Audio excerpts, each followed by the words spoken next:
แขวงบุรีคำไซเป็นแขวงที่มีที่ตั้งอยู่ภาคกลางของประเทศลาวประกอบด้วย7ตัวเมืองคือเมืองปากสันเมืองบริคันเมืองท่าพระบาทเมืองปากกระดิ่งเมืองคำเกิดเมืองเวียงทองและเมืองไซจำพรมี284บ้าน 57,663 ครอบครัวและพลเมืองมี 327,132 คนหญิง 161,671 คน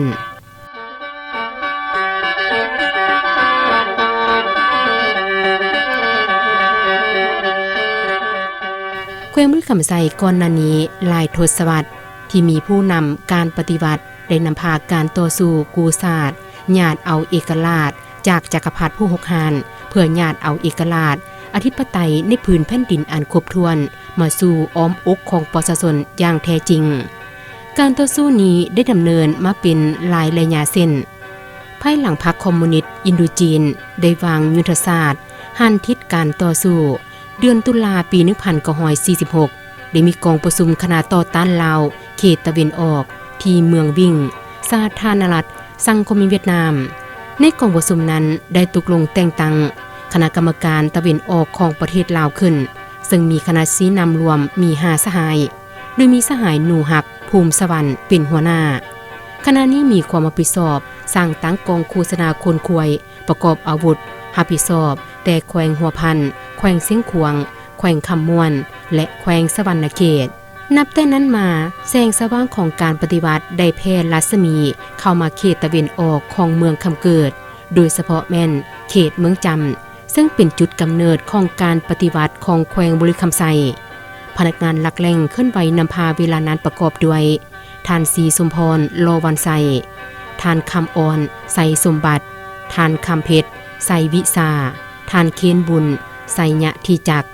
ท่านเสียงโมนท่านจานกิ่งทิดจำปาและผู้อื่นๆจัดตั้งกองโฆษณาคนควยได้ขึ้นไหวคนควยลงตามสายน้ำเฮิงน้ำยางหอดศพปอนและขยายเข้าคำเกิดลักซาว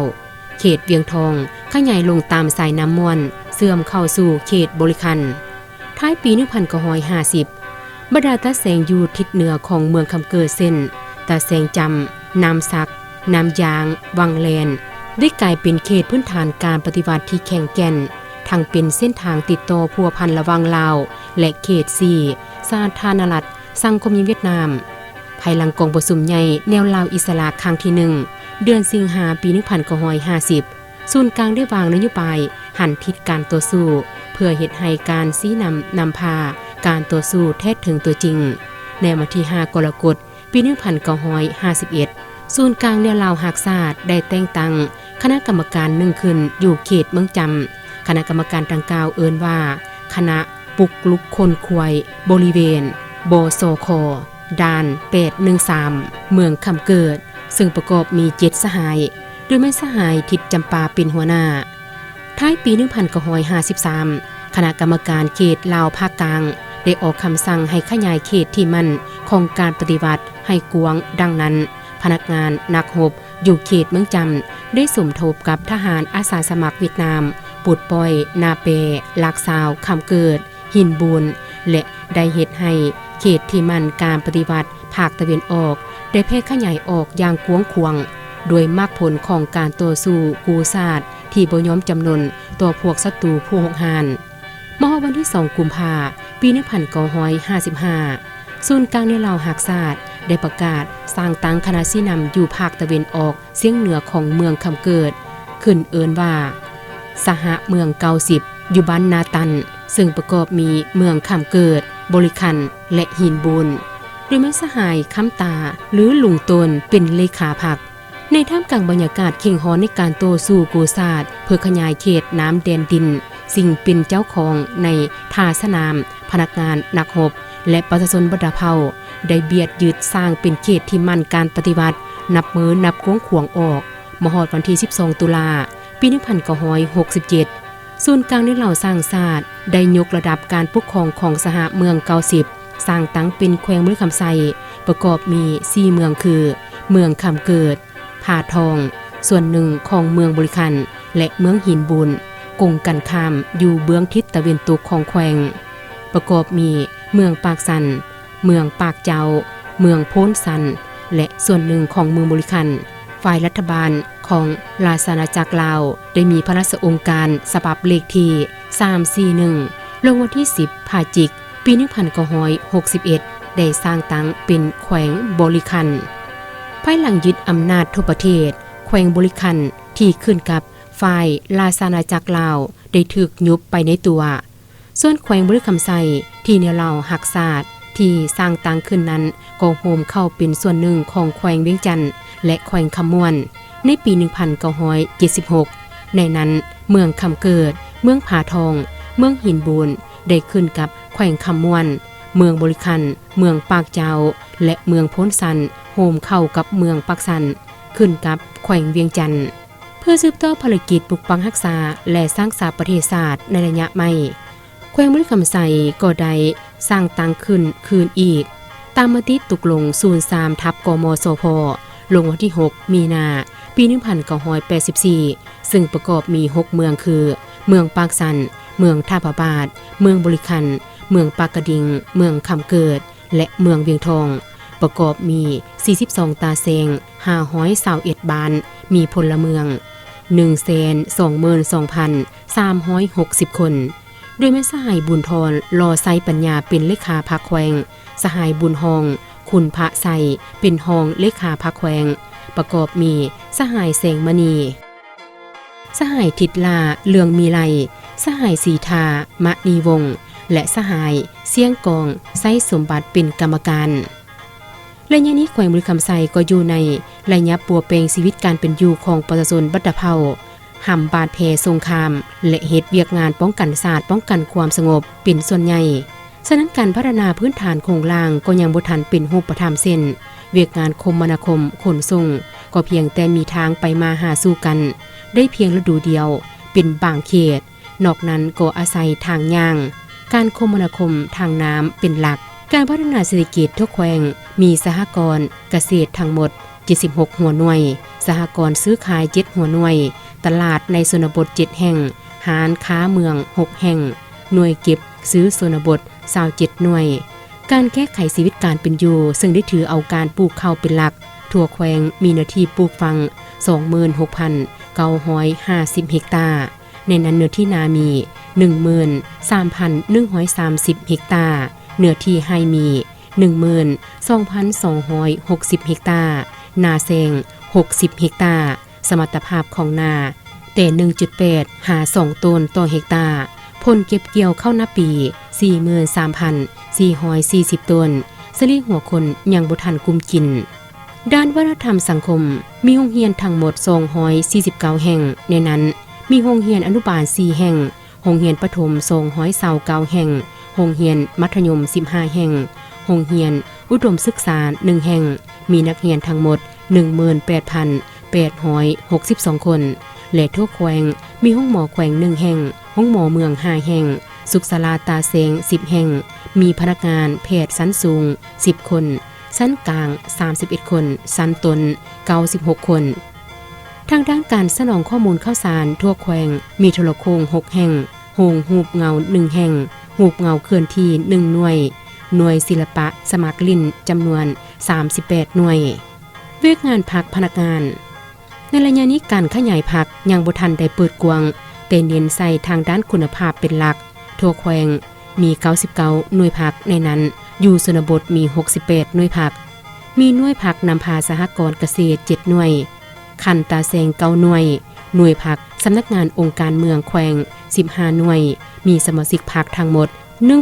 1,128 สหายมีพนักงาน 2,800 คนในนั้นขั้นบริหารมี751คนวิชาการมี 1,065 คนวิสาหกิจมี984คนกองประชุมใหญ่องค์คณะพรรคแขวงบริคำไซครั้งที่1ในวันที่12ตุลาปี1986ได้กำหนดแนวทางการเมือง5ข้อเพื่อปกป้องรักษาและสร้างสาพัฒนาแขวง 1. ออกแห่งปรับปรุงเวียกงานป้องกันศาสตร์ป้องกันความสงบอย่างหอบด้าน อยู่ฮักฐานให้สูงขึ้นก่อสร้างท่าสนามป้องกันศาสตร์และก่อสร้างเงาพลังในทุกด้านเพื่อทับม้างกลอุบายหันเปลี่ยนโดยสันติของศัตรูภาพเพกลอุบายเบียดยึดและหุกหานของพวกมันแน่ใส่เฮ็ดให้เขตที่อยู่เรียบแม่น้ำคองและเขตผู้ดอยห่างไกลศอกเลกมีความสงบโดยพื้นฐาน 2. ซุ่มทุกกำลังเข้าในการผลิตกสิกรรมป่าไม้หอบดานเพื่อขุดค้นให้ได้ท่าแหงและความสามารถบ่มซ้อนของท้องถิ่นสร้างให้มีความเข้มแข็งให้ตนเองสู่ส่วนผลิตเสบียงอาหารให้เพิ่มขึ้นการผลิตสินค้านับมือนับลายเนใส่แก้ไขชีวิตการเป็นอยู่ของประชาชนบัดเผาและสร้างรายหับสะสมก่อสร้างกลุ่มเศรษฐกิจเทคนิคก่อสร้างพื้นฐานเศรษฐกิจตามทิศการผลิตธุรกิจสังคมนิยมสืบต่อสุขยูเวียกงานแจกยายจราจรสินค้าและขยายตานางการค้าสหกรณ์ซื้อขายและสินค้าให้เพิ่มขึ้นสืบต่อเส้นผูกพันทางเศรษฐกิจกับบรรดาแขวงภายในประเทศแขวงแฮกเซียวประเทศเวียดนามในใช้ก่อสร้างพื้นฐานวัตถุเทคนิคและแลกเปลี่ยนสินค้าตั้งหน้าปฏิบัติกลไกคุ้มครองเศรษฐกิจตามแบบไล่เลียงเศรษฐกิจสังคมนิยมลบล้างการคุ้มครองแบบอาชญาสิทธิ์บริหารเกื้อกูล 3. ตั้งหน้าปรับปรุงก่อสร้างการศึกษาวัฒนธรรมสาธารณสุขอย่างแข็งแรงยกระดับและคุณภาพการศึกษาให้สูงขึ้นลบล้างการเชื่อถือแบบงมงวยหีดของประเพณีที่ล่าหลังสอดกระจาและหาประกันสุขภาพของประชาชนให้ดีขึ้นเทละกาว 4. ออกแหงปรับปรุงระบบเผด็จการกรรมสิทธิ์ให้เข้มแข็งเอาใจใส่ก่อสร้างปรับปรุงพรรคทางด้านการเมืองแนวคิด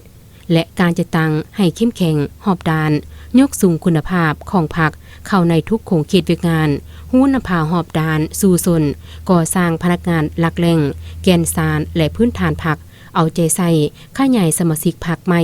ในท้องถิ่น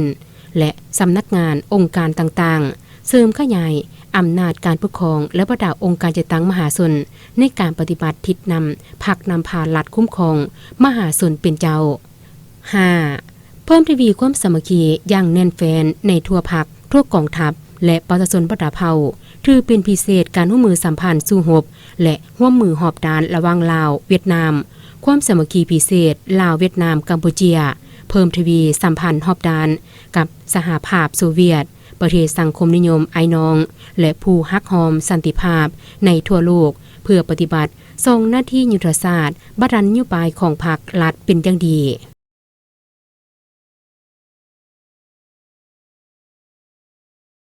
ภายหลังแขวงมฤคำไซได้รับการสร้างตังในวันที่ 6 มีนาปี 1984บรรดาเวียกงานที่สำคัญแต่ละด้านโดยภายใต้การนำพาสีนำขององค์คณะพรรคแขวงมฤคำไซ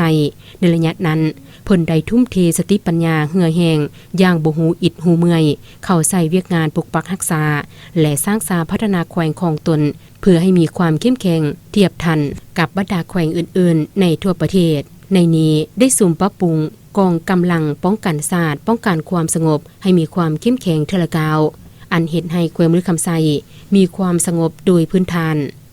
คงแค่เศรษฐกิจเทิงว่าอย่างอ่อนน้อยการผลิตยังอยู่ในรูปแบบธรรมชาติยังกวม85ส่วนห้อยแต่ก็สามารถกุมตนเองได้ซึ่งเห็นได้ว่าในบทรายงานตัวกองประชุมใหญ่องค์คณะพรรคแขวงมฤคำไซครั้งที่2ได้ไขขึ้นในวันที่4 วันที่ 6 ธันวาปี 1993ได้ตีราคาว่าแต่รูปแบบการผลิตเพิ่มขึ้นถ้าเทียบใส่ปี 1986 เพิ่มขึ้น 3,118 ต้นเฉลี่ยหัวคนหนึ่งได้รับเข้ากิน301กิโลต่อปีส่วนรับประทานขนาดน้อยและกลางได้เพิ่มขึ้น16แห่งด้านอุตสาหกรรมหัตถกรรมปรุงแต่งมีการขยายตัวเทศบาลแขวงได้นำใช้กระแสไฟฟ้าด้วยเครื่องจักรหัตถกรรมต่ำหูกท่อไม้ได้รับการส่งเสริมให้มีการขยายตัวเป็นเก่าๆด้านการค้าและการบริการก็ได้ขยายไปสู่ชนบทและผู้ดอยในนั้นห้านขายย่อย 1,007 ห้านเพิ่มขึ้น 72.19 ส่วนหอยการบริการท่องเที่ยวภายในแขวงก็ได้มีน่อนแนงเป็นต้นวัดผาบาทพ้นสันน้ำตกตาดเลิกเมืองท่าผาบาทวัดด่านสูงถ้ำแกบเมืองปากสันถ้ำมังกรเขตลักซาวเมืองคำเกิดด้านเวียกงานวัฒนธรรมสังคมเวียกงานการศึกษาก็เริ่มมีการขยายตัวก้าวขึ้น ในทุกแขวงมีโรงเรียน345แห่งเทียบใส่ปี1986ได้เพิ่มขึ้น 11.29 ส่วนห้อยโรงเรียนอนุบาลเพิ่มขึ้น 133.33 ส่วนห้อยโรงเรียนประถมเพิ่มขึ้น 9.44 ส่วนห้อยมัธยมเพิ่มขึ้น 75 ส่วนห้อยอุดมเพิ่มขึ้น100 ส่วนห้อยมีนักเรียนทั้งหมด 36,000 คนเพิ่มขึ้น 64.86 ส่วนห้อยนอกจากนั้นยังลบล้างการกึกหนังสือให้ประชาชนบัดเผาจำนวน 9,756 คนประกาศบานจบคันปฐมบำรุงจำนวน 82 บานและ3ตาแสงปรับปรุงโรงเรียนป่าไม้โรงเรียนสร้างแพทย์สร้างครูพนักงานครูให้มีคุณภาพด้านสาธารณสุขทุกแขวงมีห้องหมอแขวง1แห่งห้องหมอเมือง6แห่งมีสุขศาลา23บานพนักงานแพทย์มี328คนนอกนั้นยังได้ญาติแย่งเอาทุนช่วยเหลือนำองค์การจัดตั้งสากลสร้างน้ำลินน้ำสร้างให้ประชาชนใด71แห่งประชาชนแต่ละบ้านส่วนหลายนำใส่วิดทายย้ายคอกสัตว์ออกจากกองตารางเฮือนดื่มน้ำต้ม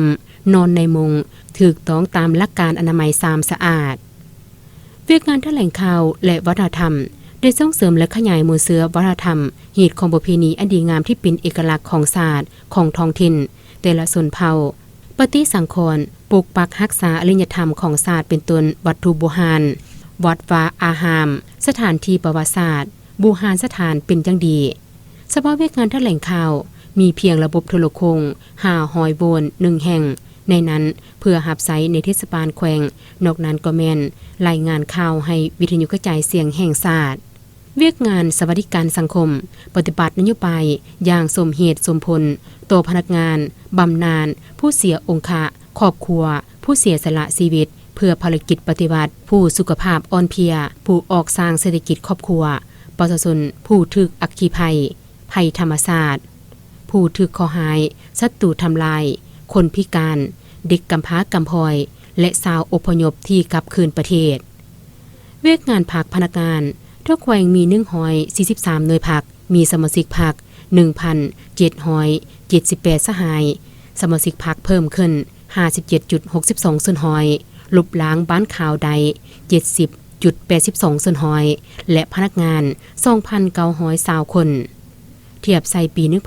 1986 พนักงานบริหารได้ลดลง 3.43 ส่วนห้อยพนักงานวิชาเฉพาะเพิ่มขึ้น 8 ส่วนห้อยองค์การในเหล่าสร้างศาสตร์และองค์การจัดตั้งมหาชนได้ตั้งโฮมความสามัคคีเผ่าชนสั้นคนปัญญาชนต่างๆตลอดหอดองค์การศาสนาเสริมขยายสิทธิ์เป็นเจ้าประเทศศาสตร์และสิทธิประชาธิปไตยประชาชนเป็นเจ้าการปกปักรักษาและสร้างสาพัฒนาประเทศศาสตร์องค์การนิติบัญญัติและองค์การตุลาการก็ได้เพิ่มทวีเวียกงานคุ้มครองรัฐคุ้มครองสังคมให้เข้าสู่ระเบียบกฎหมายเฮ็ดให้สังคมมีความยุติธรรมขึ้นไปเทอละก้าวนอกนั้นก็ได้เพิ่มทวีเวียกงานก่อสร้างหักฐานการเมืองได้หันเอาพนักงานรัฐกรกำลังประกอบอาวุธหันลงก่อสร้างหักฐานการเมืองติดพันกับการพัฒนาชนบทรอบด้านในนั้นได้สุ่มใส่8ตาเซงเมืองปากสันและ1ตาเซงเมืองบริคัน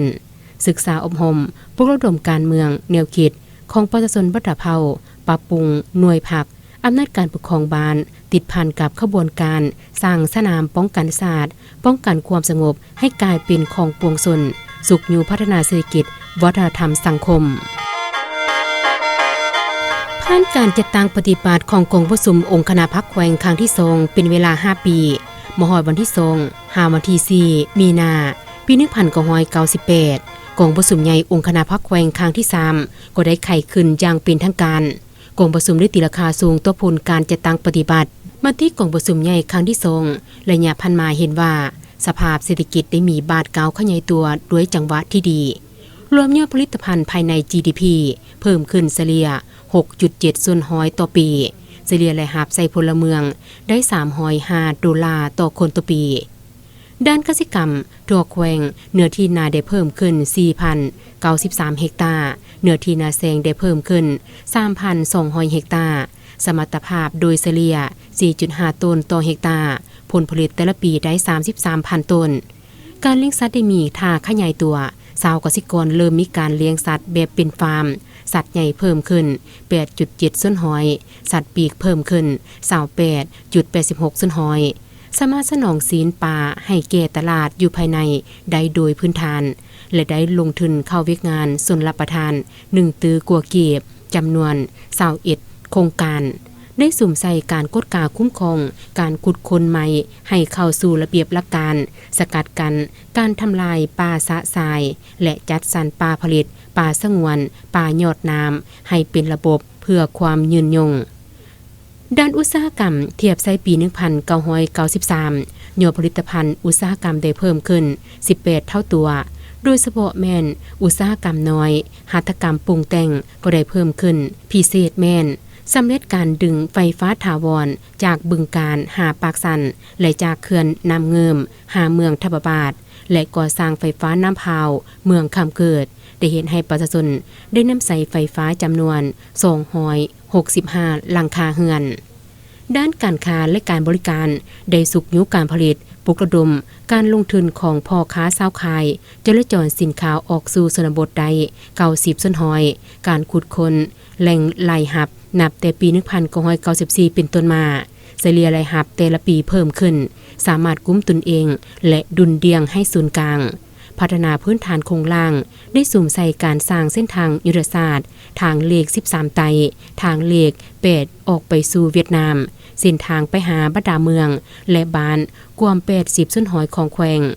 เป็นการนำไซเลขหมายโทรศัพท์ให้ประชาชนได้นำไซจำนวน 1,048 ประตูเห็นให้ประชาชนและองค์การรัฐได้สะดวกสื่อสารพัวพันซึ่งกันและกันเวทการพัฒนาชนบทและลดล้างความทุกข์ยากแขวงบุรีคำไซได้กำหนดเอาเขตผาเมืองบริคันเมืองเวียงทองเขตยึดซุมเมืองจำสร้างเป็นกลุ่มเศรษฐกิจและสร้างชนบทให้เป็นเมืองและตัวเมืองน้อยในชนบทปรากฏเป็นจริงด้านเวทงานการศึกษาก็เห็นว่านับมือได้มีการขยายตัวด้วยปริมาณและคุณภาพซึ่งแสดงออกตัวเลขชั้นเรียนอนุบาลได้เพิ่มขึ้น 27.64 ส่วนหอยนักเรียนประถมเพิ่มขึ้น 12.57 ส่วนหอยนักเรียนมัธยมต้นเพิ่มขึ้น 23.51 ส่วนหอยมัธยมตอนปลายเพิ่มขึ้น 34.77 ส่วนหอยเทียบใส่ปี 1995 และสามารถลบล้างการกึกหนังสือในกลุ่มเป้าหมายใด 1,727 คนลบล้างบ้านจุบคันประถมบำรุงใด 150 บ้านตานางสาธารณสุขกวม 47 ส่วนหอยในทั่วแขวงพร้อมเดียวกันนั้นก็ได้สืบต่อเสริมขยายหมู่เสือวัฒนธรรมอันดีงามของศาสตร์อนุรักษ์วัตถุโบราณวัดว่าอาหามได้รับการปรับปรุงรักษา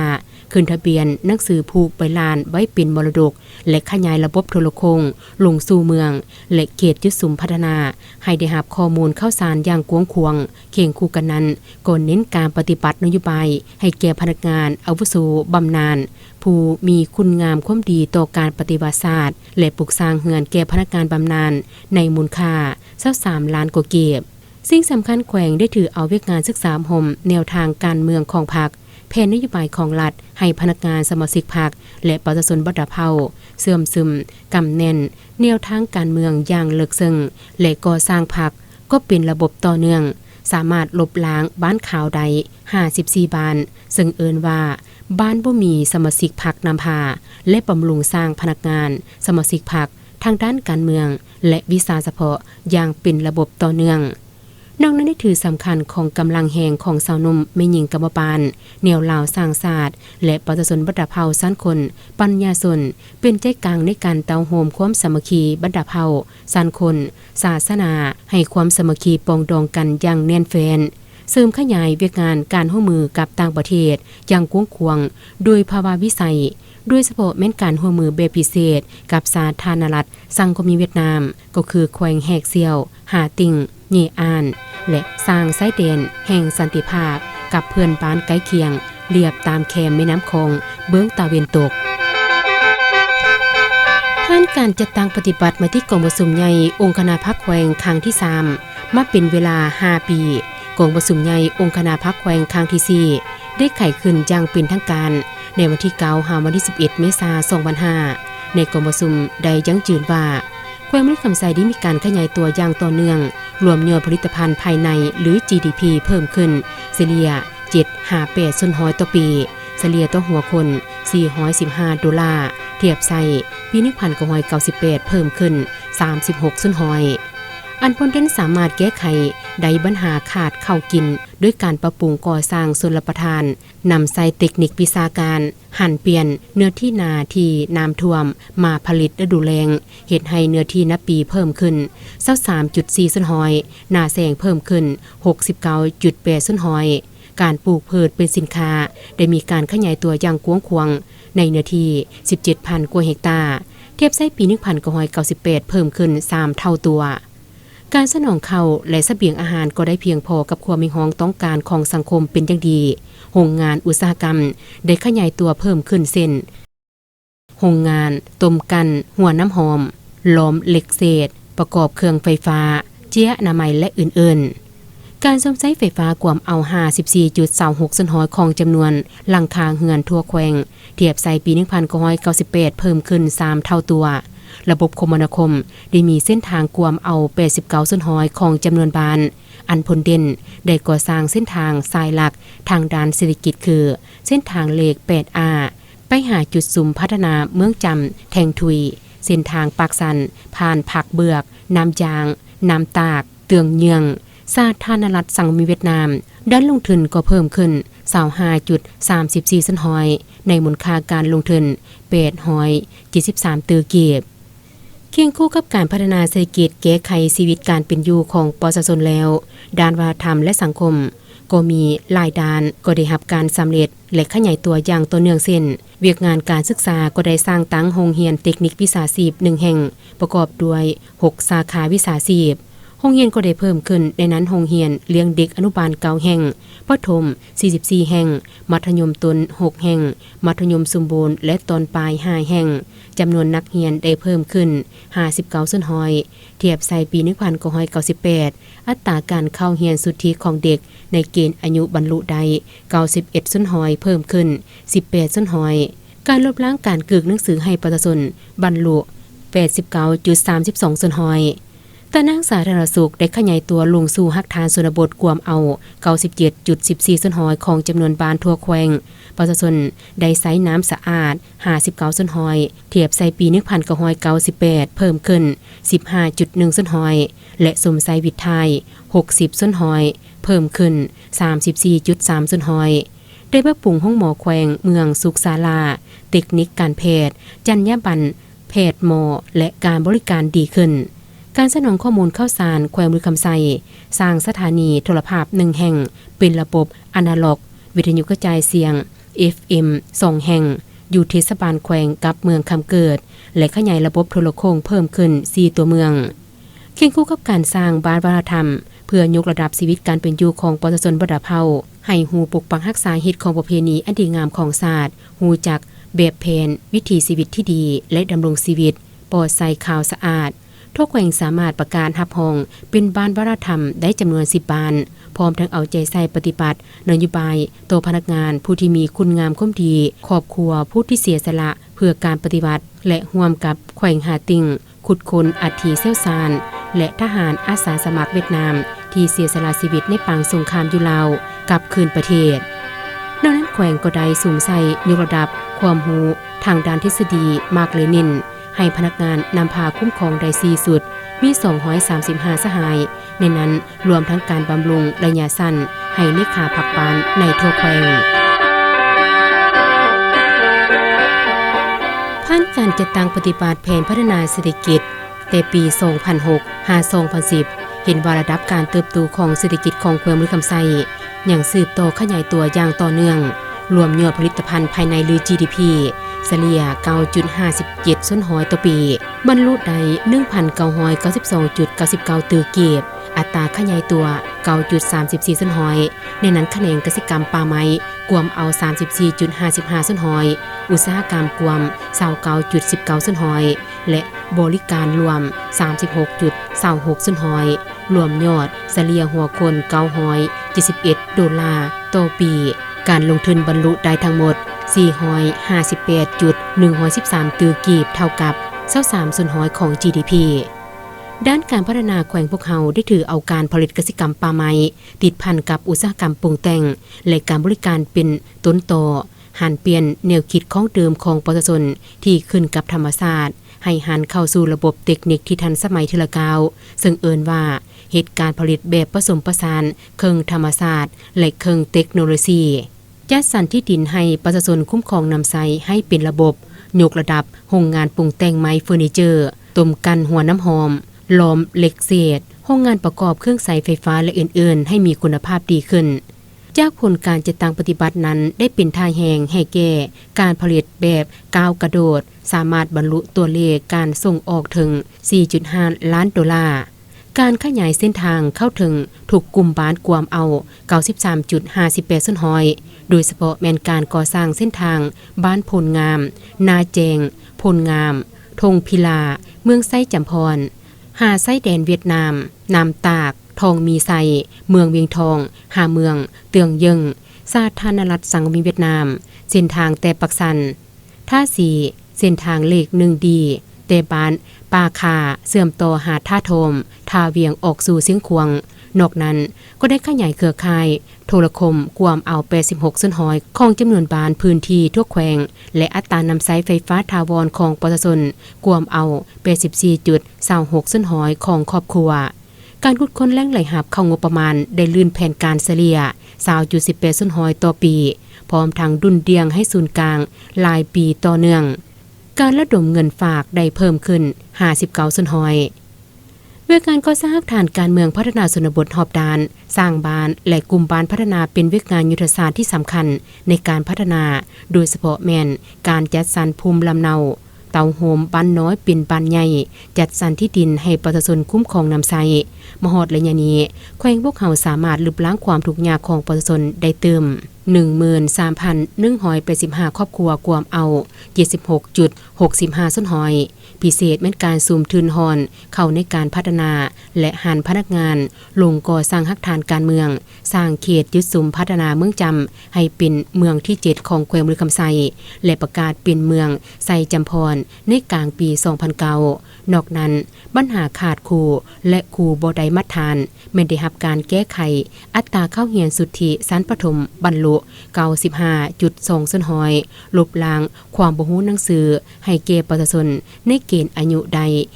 53.34 ส้นหอยของจำนวนเป้าหมายประกาศเป็นบ้านจบชั้นประถมบำรุงใด221บ้านกวม 67.79 ส้นหอยและประกาศเป็นเมืองจบชั้นประถมได้3เมืองคือเมืองปากสันปากกระดิ่งและทาพบาทแต่นางสาธารณสุขได้เพิ่มขึ้นกวมเอา 36.7 ส้นหอยของแขวงการนำใช้น้ำสะอาดกวม 67.1 ส้นหอยเพิ่มขึ้น 8.2 ส้นหอยอัตราการตายของแม่และเด็กได้ลดลงอย่างจะแจง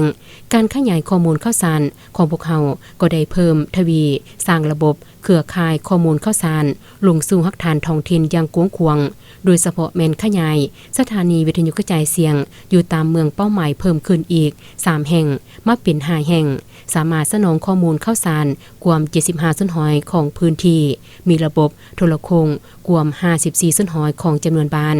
การสร้างครอบครัววัฒนธรรมก็กวมเอา 55.75 ส้นหอยของแขวงบ้านวัฒนธรรมได้58บ้านเก่งคู่กันนั้นแขวงพวกเขาได้ถือเอาเวกงานนโยบายต่อพนักงานรัฐกรกรรมกรพนักงานบำนาญผู้เสียองค์ะเป็นสิ่งสำคัญและบูรณะรัฐแห่งประชาธิปไตยประชาชนสร้างรัฐให้เป็นรัฐแห่งกฎหมายและบูรณะอำนาจการปกครองขั้นต่างๆให้เป็นระบบอย่างต่อเนื่องเห็นให้ระบบอำนาจรัฐอยู่ขั้นท้องถิ่นมีความหนักแน่นเข้มแข็งขึ้นเป็นก้าวองค์การแนวเหล่าสร้างศาสตร์ได้เป็นใจกลางเต้าโฮมความสามัคคีของประชาชนบัดเผาสันคนและศาสนาให้เป็นปึกแผ่นภายใต้การนำพาของพรรคนำพาองค์การจัดตั้งสาวนมแม่หญิงและกรรมบาลจนเห็นให้องค์การจัดตั้งดังกล่าวมีความเข้มแข็งขึ้นเป็นก้าวเคียงคู่กับการก่อสร้างพรรคก่อสร้างพนักงานก็เป็นบุริมสิทธิ์ที่สำคัญโดยถือเอาเวกงานการเมืองแนวคิดเป็นกกและสอดหอยไปทุกโครงเขตเวกงานพนักงานสมาชิกพรรคกำลังประกอบอาวุธและประชาชนบัดเผาได้หับหูเสื่อมซึมแนวทางการเมืองของพรรคและระเบียบกฎหมายได้อย่างทั่วถึง สามารถสร้างหน่วยผักเข้มแข็งหูนภาหอบดาน278หน่วยเท่ากับ 50.18 สุนหอย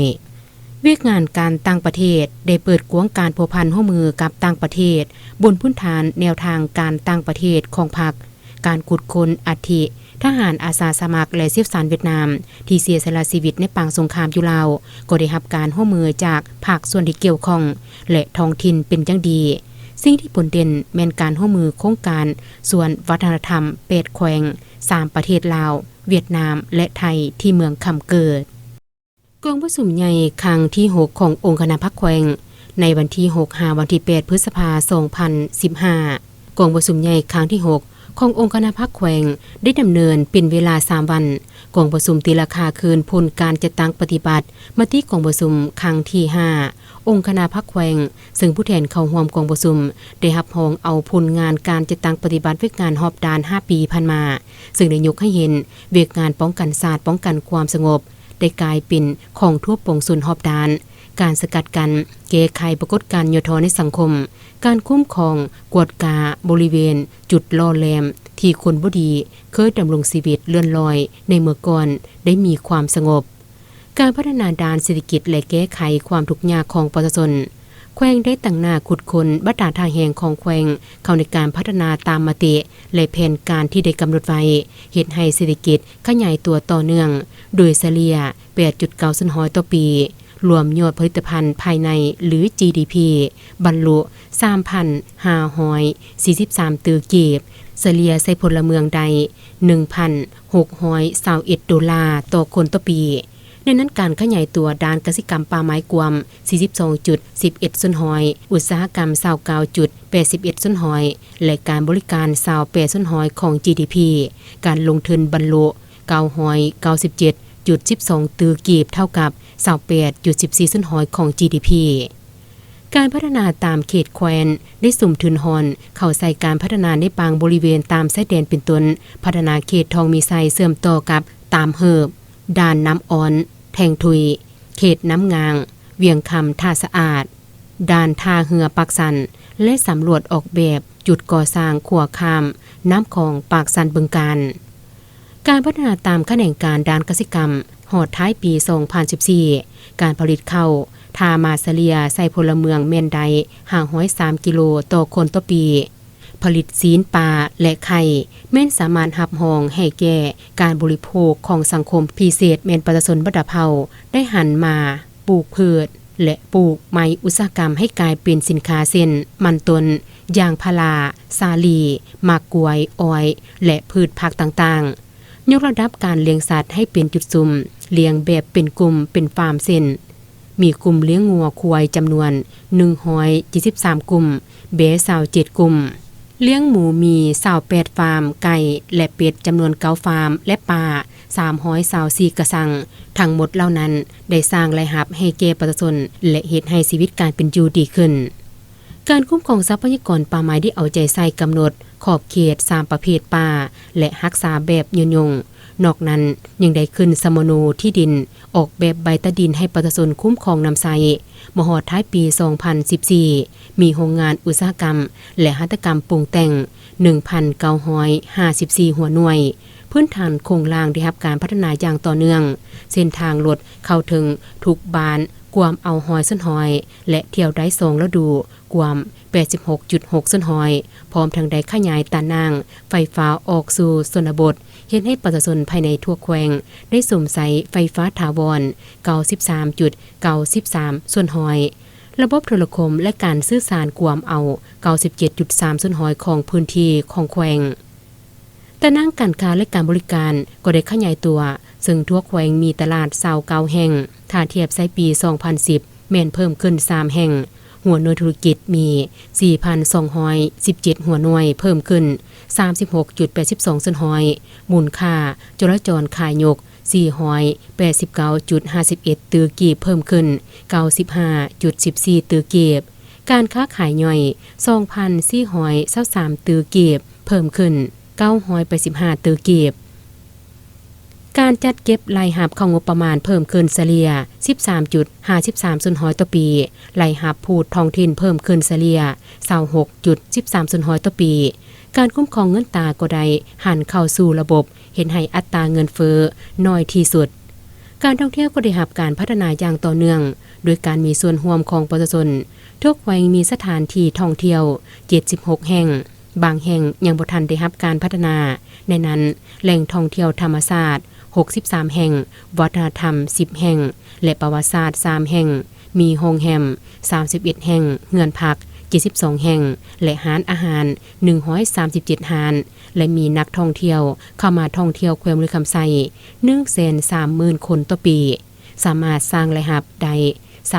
3.9 ล้านดอลลาร์ต่อปีการพัฒนาชนบทแก้ไขความทุกข์ยากมาฮอดท้ายปี 2014 มีครอบครัวพ้นทุกข์แล้ว 438,883 ครอบครัวความเอา 93.43% บ้านพ้นทุกข์มี262บ้านความ 88.21% ครอบครัวพัฒนา 39,524 ครอบครัวความ 84.12% บ้านพัฒนา188บ้านความ 63.29% ในระยะนี้ทั่วประเทศได้ทดลองเวียกงาน3สร้างยุคแขวงคำไซได้กำหนดเอา6บ้านของ3เมืองพร้อมทางประกาศสร้างบ้านใหญ่ให้เป็นตัวเมืองน้อยจำนวน5บ้านคือบ้านผาเมืองจอมทองกอไห่ทงนามีและเวียงคำในทั้งหมดนั้นได้ประกาศรับรองเอาบ้านผาเมืองบริคันบ้านเวียงคำเมืองปากกระดิ่งเป็นบ้านใหญ่มีสีสันตัวเมืองน้อยในชนบทและเตาโฮมบ้านจาก322บ้านในปี 2010 มาเป็น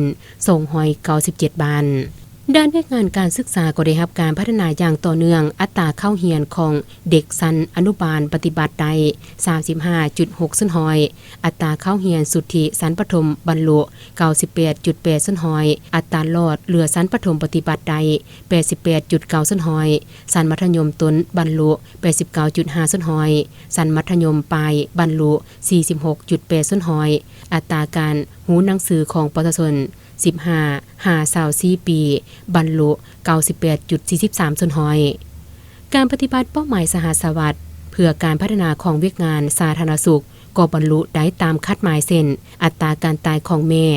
30ต่อ 100,000 คนอัตราการตายของเด็กลุ่ม1ปี19ต่อ 1,000 คนอัตราการตายของเด็กลุ่ม5ปี24ต่อ 1,000 คนอัตราการซักยาการพยานมักแดงกวมเอา 93% ด้านตารางสาธารณสุขก็ได้เข้าถึงประชาชนทุกเขตในทุกแขวงตารางข้อมูลข้าวสารกวม90%ของพื้นที่ระบบโทรโคงกวม50.79% สร้างครอบครัววัฒนธรรมใด 86.76% บ้านวัฒนธรรมใด 80.8% การปฏิบัตินโยบายต่อผู้ที่มีคุณงามความดีต่อประเทศชาติได้ทั้งหมด737ท่านรวมมูลค่า13ตือ186ล้านกว่ากีบส่วนเหลือบรรเทาทุกข์ให้แก่ประชาชนผู้ถูกข้อหาต่างๆเป็นมูลค่า6ตือ215ล้านกว่ากีบสนองเลือดให้แก่สังคมใด 6,782 ธงการบูรณาประชาธิปไตยประชาชนตามทิศสร้างรัฐแห่งกฎหมายองค์การปกครองแต่ละขั้นได้รับการปรับปรุงให้มีความหนักแน่นเข้มแข็งตามทิศสร้างแขวงเป็นหัวหน่วยยุทธศาสตร์สร้างเมืองเป็นหัวหน่วยเข้มแข็งรอบด้านและสร้างบ้านเป็นหัวหน่วยพัฒนาเวียกงานขององค์การจัดตั้งภาคีแนวลาวสร้างศาสตร์ได้เป็นใจกลางเต้าโฮมความสามัคคีประชาชนบัดเผ่าสันคนเพศวัยและศาสนา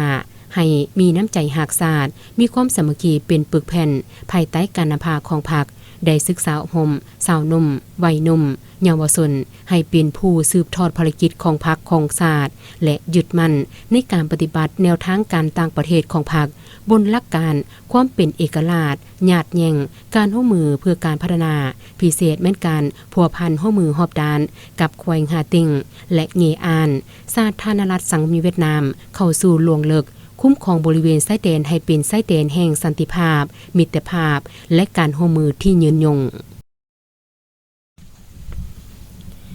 ผ่านการจัดตั้งปฏิบัติทรงนาทียุทธศาสตร์ในการปกป้องรักษาและสร้างสาแขวงเมืองคำไซตลอด40ปี ในกองประชุมกลางสมัยของคณะบริหารงานสุดที่7ได้ยกให้เห็นว่าแขวงมือคำไซได้มีท่าก้าวข้อใหญ่ตัวอย่างต่อเนื่องซึ่งแสดงออกในเวียกงานแต่ละด้านเส้นเวียกงานป้องกันศาสตร์ป้องกันความสงบได้ถือสำคัญต่อยุทธศาสตร์เวียกงานปกสปกสในระยะใหม่ได้แก้ไขปัญหา4เทือน9หัวข้อสัมมนาวิทยาศาสตร์ที่เป็นยุทธศาสตร์ของแขวงหันเข้าสู่ลวงลึกสามารถเห็นให้เวียกงานปกสปกสกลายเป็นของทั่วปวงชนและมีความหนักแน่นเข้มแข็งสร้างครอบครัวป้องกันศาสตร์เข้มแข็งใด 8,753 ครอบครัวบ้านป้องกันศาสตร์เข้มแข็งใด54บ้านสร้างบ้านปอมมันสู่หบใด5บ้านและกลุ่มบ้านสู่หบติดเรียนได้2กลุ่มบ้านสร้างท่าสนามป้องกันบริเวณตัวเมืองได้2เมืองอันได้เฮ็ดให้สภาพทั่วแขวงมีความสงบอย่างหนักแน่นสังคมมีความสงบเป็นระเบียบเรียบร้อยดีการพัฒนาเศรษฐกิจผ่านมาคณะพรรคองค์การปกครองแขวงได้สืบต่อสุ่มใส่2วาระแห่งชาติเกี่ยวกับการแก้ไขความยุ่งยากทางด้านเศรษฐกิจการเงินอย่างไกลชิดและตัวเนื่องจนเห็นให้หลายโครงเขตเวียกงานได้รับการพัฒนาดีขึ้นเช่นยอดผลิตภัณฑ์ภายในหรือ GPP ฮอดปี2022บรรลุได้ 7,962 กว่าตือเก็บกว่า 90.32 ส่วนหอยของแผนการรายได้ต่อหัวคนบรรลุ 24.72 ล้านเก็บกว่า 99.43 ส่วนหอยหรือเท่ากับ 1,758 ดอลลาร์สหรัฐคะแนนกสิกรรมขยายตัวเฉลี่ย 7.66 ส่วนหอยกวมเอา 36.18 ส่วนหอยคะแนนอุตสาหกรรมขยายตัวเฉลี่ย 2.96 ส่วนหอยกวมเอา 39.27 ส่วนหอยคะแนนการบริการขยายตัวเฉลี่ย 6.26 ส่วนหอยกวมเอา 24.55 ส่วนหอยเศรษฐกิจมหาภาคมีความเข้มแข็งและมั่นเที่ยงการผลิตแป้งตามคะแนนการด้านกสิกรรมปลูกฝังเลี้ยงสัตว์การผลิตข้าวได้ทั้งหมด 146,004 ต้นเท่ากับ 91.13 ส่วนหอยเฉลี่ยใส่หัวคน446กิโลต่อคนต่อปีเท่ากับ 98.67 ส่วนหอยการผลิตพืชถั่วและมักไม้สาลีหวานและควายงัวเลี้ยงแบบเป็นฟาร์มมีการนำใส่เทคนิคเข้าช่วยในการเลี้ยงและขยายพันธุ์ในนี้สินค้าภายในแขวงส่งออกได้152.58 ล้านดอลลาร์สหรัฐเท่ากับ 131.54 ส่วนหอยของแผนการเส้นยางพารามันตนตากแห้งแป้งมันตนและกากมันตนซุ่มใส่พัฒนาการท่องเที่ยวทางธรรมศาสตร์วัฒนธรรมและประวัติศาสตร์พร้อมทางสร้างเงื่อนไขอำนวยความสะดวกและดึงดูดนักท่องเที่ยวได้ทั้งหมด 291,624 คนปัจจุบันมีร้านอาหาร124แห่งร้านกินดื่ม99แห่งโรงแรม37แห่งเรือนพัก107แห่งรีสอร์ท3แห่งมีสถานที่ท่องเที่ยวที่เปิดบริการแล้ว35แห่งด้านคมนาคมขนส่งมหปัจจุบันแขวงพวกเขามีเส้นทางเข้าถึงทุกบ้านและสามารถเที่ยวได้2ฤดูกวมเอา 92.61 ส่วนหอยของจำนวนบ้านทั้งหมดในนั้นเส้นทางเบตุง39.20 กิโลเมตรทางอัสสฟาน 24.52 กิโลเมตรทางปูจาง693.06 กิโลเมตรทางปูแห่933.44 กิโลเมตรและทางดินธรรมศาสตร์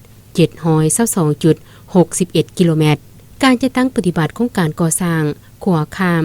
น้ำคลองแห่งที่5ปากสันบึงการคาดว่าให้สำเร็จในท้ายปี2024การขยายธุรกิจ SMES ทั้งหมด 4,651 หัวหน่วยถึงจดทะเบียน 1,331.81 ตือเก็บเพิ่มขึ้น 7.24 ส่วนหอยต่อปีในนี้ขนาดกลาง257 หัวหน่วยขนาดน้อย940 หัวหน่วยขนาดครัวเรือน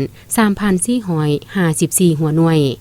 สมรรถภาพเวียกงานการศึกษามหปัจจุบันมีโรงเรียนประถม318แห่งมัธยมต้น41แห่งมัธยมปลาย3แห่งมัธยมศึกษาสมบูรณ์24แห่งเทียบปี2021เพิ่มขึ้น 8.82 ส่วนหอยโรงเรียนวิชาชีพ1แห่ง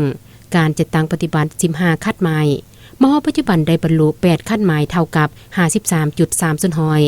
แต่แผนกศึกษาธิการพัฒนา4มือแห่งงานในสาขาต่างๆเพื่อรองรับให้แก่การพัฒนา เวียกงานกีฬาแขวงบริคำไซได้ส่งนักกีฬาเข้าแข่งขันมหกรรมกีฬาแห่งชาติ11 ครั้งเข้าร่วมกีฬานักเรียนทั่วประเทศ5 ครั้งและกีฬาคนพิการกีฬาแห่งชาติครั้งที่1ส่งนักกีฬาเข้าร่วมแข่งขัน4 ประเภทบ่สามารถญาติใดจักเหรียญรางวัลครั้งที่2ส่งนักกีฬาเข้าร่วม8 ประเภทสามารถญาติใดเหรียญเงิน1 เหรียญเหรียญทอง1 เหรียญได้อันดับที่15ครั้งที่3ส่งนักกีฬาเข้าร่วม8 ประเภทสามารถญาติได้เหรียญคำ2 เหรียญเหรียญเงิน2 เหรียญเหรียญทอง1 เหรียญได้อันดับที่15ครั้งที่4ส่งนักกีฬาเข้าร่วม6 ประเภทสามารถญาติได้เหรียญคำ3 เหรียญเหรียญเงิน5 เหรียญเหรียญทอง4 เหรียญได้อันดับที่13ครั้งที่5ส่งนักกีฬาเข้าร่วม7 ประเภทสามารถญาติได้เหรียญคำ3 เหรียญเหรียญเงิน2 เหรียญเหรียญทอง5 เหรียญได้อันดับที่13ครั้งที่6ส่งนักกีฬาเข้าร่วม13 ประเภทสามารถญาติได้เหรียญคำ4 เหรียญเหรียญเงิน1 เหรียญเหรียญทอง2 เหรียญได้อันดับที่7ครั้งที่7ส่งนักกีฬาเข้าร่วม15 ประเภทสามารถญาติได้เหรียญคำ13 เหรียญเหรียญเงิน10 เหรียญเหรียญทอง19 เหรียญได้อันดับที่3ครั้งที่8ส่งนักกีฬาเข้าร่วม19 ประเภทสามารถญาติได้เหรียญคำ27 เหรียญเหรียญเงิน26 เหรียญเหรียญทอง22 เหรียญได้อันดับที่2ครั้งที่9ส่งนักกีฬาเข้าร่วม2 ประเภทสามารถญาติได้เหรียญคำ23 เหรียญเหรียญเงิน22 เหรียญเหรียญทอง32 เหรียญได้อันดับที่6ครั้งที่10ส่งนักกีฬาเข้าร่วม10 ประเภทสามารถญาติได้เหรียญคำ6 เหรียญเหรียญเงิน2 เหรียญเหรียญทอง1 เหรียญได้อันดับที่5เข้าร่วมการแข่งขันกีฬานักเรียนมัธยมทั่วประเทศผ่านมา5 ครั้งสามารถญาติได้เหรียญคำ32 เหรียญเหรียญเงิน33 เหรียญเหรียญทอง42 เหรียญและกีฬาคนพิการที่แขวงเสียงขวางเป็นเจ้าภาพสามารถญาติได้เหรียญคำ6 เหรียญเหรียญเงิน2 เหรียญเหรียญทอง1 เหรียญได้อันดับที่5การปฏิบัติ11 ตัวชีวัตของวิการสาธารณสุขบรรลุแล้ว10 ตัวชีวัตเท่ากับ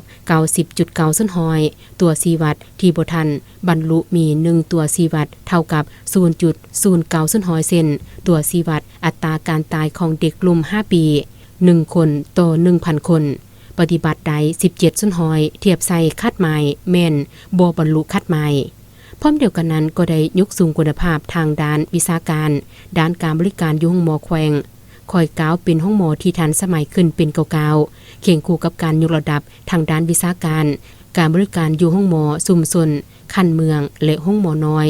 หรือสุขศาลาในเมื่อก่อนได้มีคุณภาพก็สามารถบริการประชาชนและแก้ไขสุขเสริญใดเฮ็ดให้การเจ็บเป็นของพ่อแม่ประชาชนได้ลดน้อยถอยลงเป็นเก่าๆด้านเวียกงานแห่งงานและสวัสดิการสังคมก็ได้ยกระดับ4 มือแห่งงานในหลายสาขาวิชาชีพที่สอดคล้องกับความต้องการตลาดแห่งงานพัฒนา4 มือแห่งงานจากปริมาณไปสู่คุณภาพเพื่อสนองให้แก่การพัฒนาพร้อมทั้งปฏิบัตินโยบายต่อผู้ที่มีคุณงามความดีต่อประเทศชาติและช่วยเหลือประชาชนที่ประสบภัยพิบัติต่างๆเวียกงานด้านแหล่งข่าวและวัฒนธรรมมห.ปัจจุบันก็ได้รับการพัฒนาขึ้นเป็นลำดับจากเมื่อก่อนได้มีเพียงวิทยุโทรภาพและวารสารเท่านั้นที่ให้บริการสังคมมห.ปัจจุบันได้ยกระดับการสนองข้อมูลข่าวสารให้แก่สังคมได้หลายรูปแบบเช่นสร้างเป็นวิทยุโทรภาพหนังสือพิมพ์เว็บไซต์เป็นระบบออนไลน์พร้อมทางขยายเครือข่ายวิทยุโทรโคงอยู่บดาเมืองให้สนองข้อมูลข่าวสารแก่ประชาชนบดาเผ่าได้อย่างทั่วถึงการเสริมฮิตของประเพณีอันดีงามของศาสตร์ของเผ่าบทเพลงขับลำที่เป็นเอกลักษณ์นั้นไว้เป็นอย่างดีและการสร้างบ้านและครอบครัววัฒนธรรมมห.ปัจจุบันใด 51,114 ครอบครัวเท่ากับ 89.43 ส่วนหอยบ้านวัฒนธรรมได้ส่งหอยไป13บ้านเท่ากับ 99.64 ส่วนหอยพิเศษแม้สามารถประกาศทับหองเอาวัดพระบาทพ้นสันเป็นมรดกท้องถิ่นของแขวงบุรีคำไซและประกาศทับหองเป็นมรดกแห่งชาติในวันที่23 มังกร 2024การแก้ไขความทุกข์ยากได้หันเอาพนักงานลงก่อสร้างฮักฐานการเมืองติดพันกับการพัฒนาชนบทรอบด้านโดยสุ่มใส่สร้างบ้านพัฒนาตาม4 เนื้อใน4 คาดหมายอยู่เขตห้างไก่โศกลีกเพื่อปรับปรุงชีวิตการเป็นอยู่แก้ไขความทุกข์ยากให้ประชาชนบัดดาเผาอย่างต่อเนื่องมาฮอดปัจจุบันสามารถแก้ไขความทุกข์ยากได้แล้ว 55,414 ครอบครัวรวมเอา 96.10 ส้นหอยยังเหลือเพียง 2,249 ครอบครัวรวม 3.9 ส้นหอยหับห้องเป็นครอบครัวพัฒนา 5775 ครอบครัวรวมเอา 87.95 ส้นหอยเป็นบ้านพัฒนา226บ้านรวมเอา 79.57 ส้นหอยและประกาศเป็นเมืองพ้นทุกข์แล้ว 5 เมืองปัจจุบันยังเหลือ2เมืองคือเมืองเวียงทองและเมืองไซจำพรและประกาศหับห้องบ้านใหญ่ให้กลายเป็นตัวเมืองน้อยในชนบทได้4บ้านการส่งเสริมบทบาทหญิงชายได้ส่งเสริมให้แม่หญิงได้รับตำแหน่งนำพาคุ้มครองคันบานปฏิบัติใด 18.81 ส้นหอยคันเมืองปฏิบัติใด 42.41 ส้นหอยเวียกงานบูรณะรัฐประชาธิปไตยประชาชนตามทิศยกสูงประสิทธิภาพการคุ้มครองรัฐคุ้มครองสังคมโดยกฎหมายเวียกบริหารรัฐและการปกครองโดยการเพิ่มระวีในการปรับปรุงห่างกฎหมายหับห้องเอานิติกรรมไต่กฎหมายคันแขวงเคลื่อนไหวติดตามกฎการปฏิบัติหน้าที่ของเจ้าหน้าที่ปกส.องค์การอัยการศาลประชาชนในการดำเนินคดีให้มีความยุติธรรมและว่องไวการตั้งโฮมความสามัคคีเป็นปึกแผ่นของปวงชนภายใต้การนำพาของพรรคองค์การแนวราวสร้างชาติได้เป็นใจกลางตั้งโฮมความสามัคคีประชาชนบรรดาเผ่าสันคนเพศวัยให้มีน้ำใจหักชาติมีความสามัคคีเป็นปึกแผ่นเสริมขยายสิทธิ์เป็นเจ้าสร้างความเสมอภาคระหว่างเผ่าและความยุติธรรมให้แก่ประชาชนภายใต้กฎหมายมหปัจจุบันได้รับรองครอบครัวสามัคคีปองดอง 49,194 ครอบครัวบ้านสามัคคีปองดองใด268บ้านเท่ากับ 94.37 ส้นหอยประกาศรับรองเมืองสามัคคีปองดองใด6เมืองสหพันธ์นักรบเก่าได้เสริมขยายถาดแท้หมู่เสือนักรบเก่าศึกษาอบรมลูกหลานประกอบส่วนเข้าในภารกิจปกปักรักษาและสร้างสรรค์พัฒนาประเทศชาติสหพันธ์กรรมบาลสหพันธ์แม่หญิงและสาวนุ่มประชาชนปฏิบัติลาวได้ศึกษาอบรมการเมืองแนวคิดให้สมาชิกของตนอย่างต่างหน้าเป็นเจ้าการเคลื่อนไหวสุขอยู่ผู้ใช้แรงงานตามหัวหน่วยวิสาหกิจในการปกป้องสิทธิผลประโยชน์อันชอบธรรมถือกฎหมายและกฎการประเมินผลการปฏิบัติข้อแข่งขัน5เป็นเจ้ามหปัจจุบันปฏิบัติใด 88.67 ส้นหอยเอาใจใส่ปฏิบัติข้อแข่งขัน 3D ของสหพันธ์แม่หญิงและสุขอยู่ส่งเสริมมูลเสือวรธรรมอันดีงามของแม่หญิงลาวได้เป็นอย่างดีหับห้องกองเยาวชนธันวา 3D 4หูใด6เมืองและส่งโรงเรียนหับห้องเอาคณะบริหารงานสนุมประชาชนปฏิบัติลาว4บุกใด53หักฐานกวมเอา 96.72 ส่วนหอยได้หับทุงใส่นำหน้า4บุก36หักฐานพิเศษแขวงบริคำไซได้ประกาศคณะบริหารงานสนุมประชาชนปฏิบัติลาวเป็นแขวง4บุกและนามยศทุงใส่นำหน้า4บุกอย่างสมเกียรติเวียกงานการต่างประเทศได้ส่งเสริมการพัวพันร่วมมือคนควยและญาติแย่งการช่วยเหลือจากเพื่อนมิตรองค์การจัดตั้งสากลเพื่อประกอบส่วนพัฒนาเศรษฐกิจสังคมของแขวงการร่วมมือรักษาความสงบเหียบห้อยตามชายแดนการจัดกองประชุมผู้แทนขั้นสูง3ประเทศ9แขวงลาวเวียดนามไทยที่นำใส่เส้นทางเลข8และเลขที่12ให้ได้รับผลประโยชน์สูงสุดนอกนั้นก็มีการขุดค้นอัฐิของอาสาสมัครและเชี่ยวชาญเวียดนามที่เสียสละชีวิตในปางสงครามอยู่ลาวเริ่มแต่ปี 1999 มาฮอปัจจุบันสามารถขุดค้นได้ทั้งหมด500ห้างและได้จัดส่งห้างอัฐิเหล่านั้นกลับคืนบ้านเกิดเมืองนอนอย่างสมเกียรติเวียกงานพักพนักงานคณะพักแต่ละขั้นได้เป็นเจ้าการปรับปรุงตนเองทางด้านการเมืองกิจการจัดตั้งแบบแผนนำพาและวิธีเฮ็ดเวียกติดพันกับการปรับปรุงกงจักรบริหารรัฐให้สอดคล้องกับตัวจริงเห็นให้การนำพาชี้นำของการจัดตั้งฮักฐานพรรคมีความปลอดใสเข้มแข็งหนักแน่นปัจจุบันทั่วแขวงมี7องค์คณะพรรคและทรงคณะพรรคกองบัญชาการการจัดตั้งฮักฐานพรรคทั้งหมด945ฮักฐานมีคณะพรรคฮักฐาน88ฮักฐานและหน่วยพรรคทั้งหมด857หน่วยในนั้นมีหน่วยพรรคขึ้นกับคณะพรรคฮักฐาน413หน่วยพรรคฮักฐาน444หน่วยมีสมาชิกพรรคทั้งหมด 14,544 สหายสามารถนับห้องเป็นหน่วยผักปอไซเข้มแข็งหนักแน่นใด751หน่วยกวมเอา 87.63 ส่วนหอยมีสมาชิกผักแข็งกวม 89.5 ส่วนหอยถ้าจะมาเทียบใส่ระยะการสร้างตังแขวงในปี 1984 เห็นว่าการขยายตัวของโครงเขตภาคพนักงานได้มีการเติบโตอย่างต่อเนื่องและเข้มแข็งขึ้นเป็นก้าวๆสังรวมแล้วผ่านการจัดตั้งปฏิบัติมติกองประชุมใหญ่ครั้งที่ 11 ของพรรคมติกองประชุมใหญ่ครั้งที่ 7 องค์คณะพรรคแขวงแผนพัฒนาเศรษฐกิจสังคมแห่งชาติ5 ปีครั้งที่ 9 และครั้งที่ 6 ของแขวงตลอดระยะ2 ปีครึ่งเห็นได้ว่าการจัดตั้งผันขยายได้ถูกจัดตั้งปฏิบัติไปในลวงเดียวกันทุกสันคนในสังคมมีความเชื่อมั่นต่อการนำพาของพรรคอันที่เฮ็ดให้แขวงมุขคำไซทุกด้านมีการหันเปลี่ยนเศรษฐกิจมีการขยายตัวอย่างต่อเนื่องระบบการเมืองมีความเข้มแข็งหนักแน่นมาตราบาลล่อแหลมได้รับการแก้ไขอย่างคาตัวสังคมมีความสงบและเป็นระเบียบเรียบร้อยประชาชนบัดเผามีความสามัคคีปรองดองวัฒนธรรมสังคมได้รับการพัฒนาชีวิตการเป็นอยู่ของประชาชนได้รับการยกระดับดีขึ้นพนักงานรัฐกรพนักงานนักรบคันแขวงเมืองได้รับการบำรุงก่อสร้างอย่างเป็นระบบมีความเข้มแข็งทางด้านวิชาเฉพาะมีความเติบใหญ่ในขบวนการเวียกงานตัวจริง